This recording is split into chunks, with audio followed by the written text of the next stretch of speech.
But this is a civil war within a religion which was not our war, and it has become our war. It has become our war, and Elif, you are right and wrong. You are totally wrong to say that there isn't some agreement on this. If you are a Muslim and you follow Islam, you believe that the Quran came from God, and you believe that what is in it is at least very hard to run against.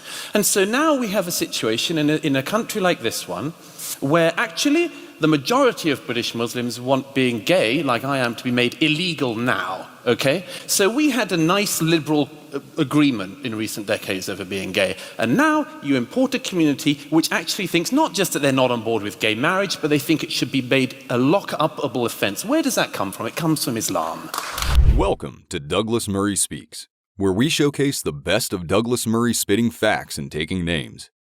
Here, at a debate in London, Douglas leaves a Muslim apologist speechless after raising some incontrovertible facts about Islam. The debate took place just 3 days after a group of Muslim terrorists drove a van into pedestrians on London Bridge, then went on a rampage with machetes, killing 8 people, including 4 unarmed police officers and viciously injuring 48.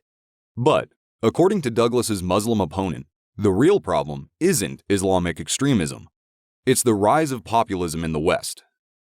Douglas takes her to task and destroys her arguments in the process. Many populist demagogues, and I think we need to use this word, they are saying to the people, you know what, these people, the elite, they're always getting it wrong. And you are the pure people, you just need to trust your guts, your instincts. You don't need these intellectuals. Yeah. It's possible as well that the publics of Europe have seen a political class fail to get a grasp of very major things or even talk about them, and that the public have noticed facts, and that it's not that there's a meta-narrative that's going around. There are just facts. There are things that we can see with our eyes. There are things that are clear to us which politicians daren't tread on. And I've had this experience throughout my life. I never forget the time, many years ago, I think when France first banned the headscarf. I've told this story before, of a Labour MP in a studio with me discussing the rights and wrongs of this, and spent the whole time with me. An Iranian friend of mine was also there, explaining why we were fascist and Islamophobic and so on for defending the French Republic's verdict on the headscarf. And we came out, and this Labour MP patted me on the back and said, "Never forget, Douglas, we're all with you." Back to Douglas in a sec. As Douglas points out, accusations of populism are just a cheap smear tactic designed to attack normal, everyday people brave enough to speak up, and are really an indictment of the disconnected, clueless elite. The question is, why does the elite refuse to see and do anything about the problems staring them in the face? Is it political correctness or something more sinister? Next, Douglas highlights some of the worst problems confronting us right now, which politicians seem unable or outright unwilling to tackle. None of our politicians, by the way, and there's no great conspiracy about this, nobody expected it. If you'd have said to a politician in the 1990s, in the early years of the 2000s, Europe is going to be racked by blasphemy debates, they'd say, what are you talking about? When did the Spanish Inquisition return? And then we all became used to it, that there were certain things you couldn't do that were actually blasphemy in a country like this and were punishable effectively by death, by a death sentence. We all accepted that. And now we're told we have to accept the terrorism. Well, maybe we do have to accept the terrorism as part of our life, but the publics have a right to be looking at the politicians and saying, look, this is a problem you brought in. It's not... We'll be back soon with Douglas. Douglas is absolutely right here. The issues facing Western countries are of a kind we haven't had to deal with for centuries, if ever. It's almost like we've been transported back in time. Can we as citizens ever get used to this situation? Do we just have to accept sporadic outbreaks of Islamic terrorism as part of life in the 21st century? In our next clip, Douglas lambasts the politicians who created this problem and seem wholly unconcerned about the consequences. I mean, as for the, as it were, would it matter if 1 in 1 million became a suicide bomber? Again, it's a cost-benefit analysis, isn't it? As long as you're not the one standing outside the wine bar in Ansbach when the suicide bomber goes off, it might be okay for you. It might be it might be okay, and it seems to be for most people in our political parties in Britain, it might be okay for you to not worry about this identity question, not worry about the numbers, but you've just got to hope your kids don't like Ariana Grande and go on the wrong night.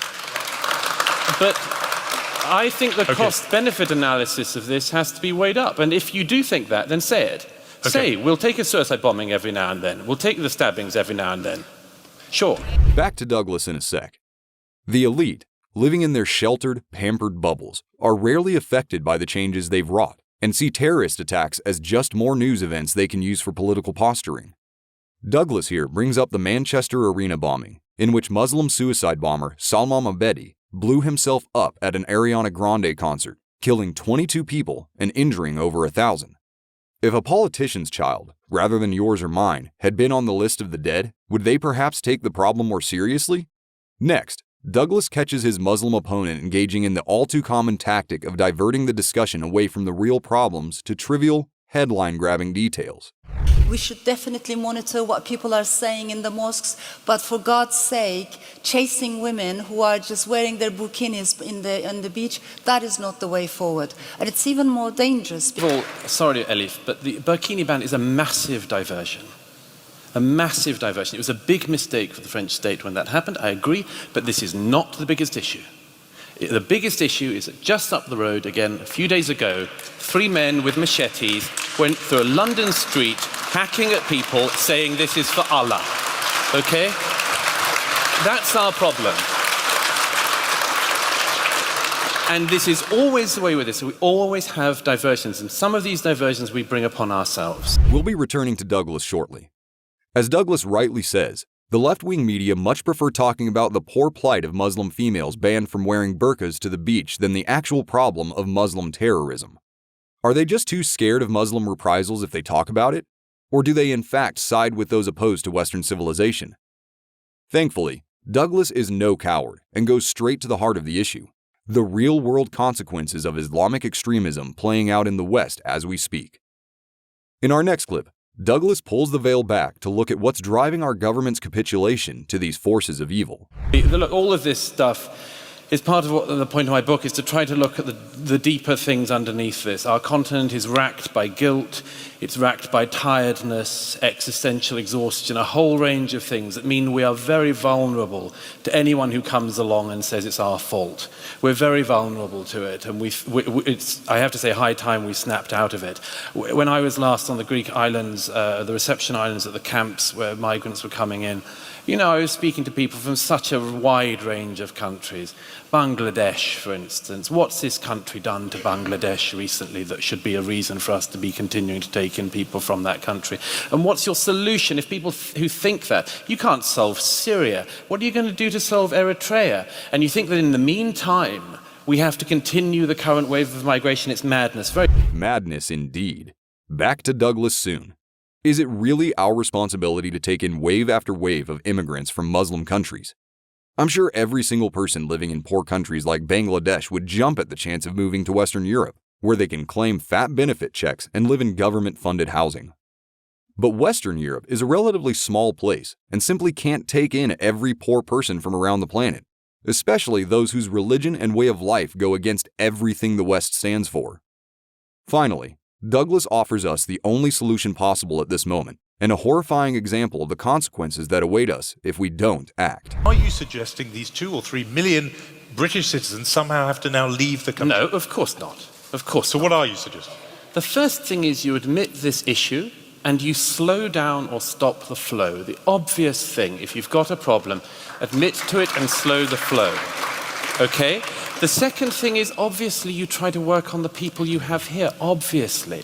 You can't... What does work on mean? Well, you hope that over many, many generations things will change. Of course, the problem we all have is a situation like the case of Salman Abedi. This country gave his parents asylum. They fled from Libya. We gave his parents asylum. Now we're working out what his parents actually believed. But actually, then 2 weeks ago, their son goes into a Manchester arena and blows up 22 people, one for every year of life this country gave him. Douglas is spot on. If politicians had the foresight or the will, they could turn things around through simple, actionable policies. Stop Western Europe turning into a breeding ground for Islamic terrorism and let us reclaim the traditional values that made the West great.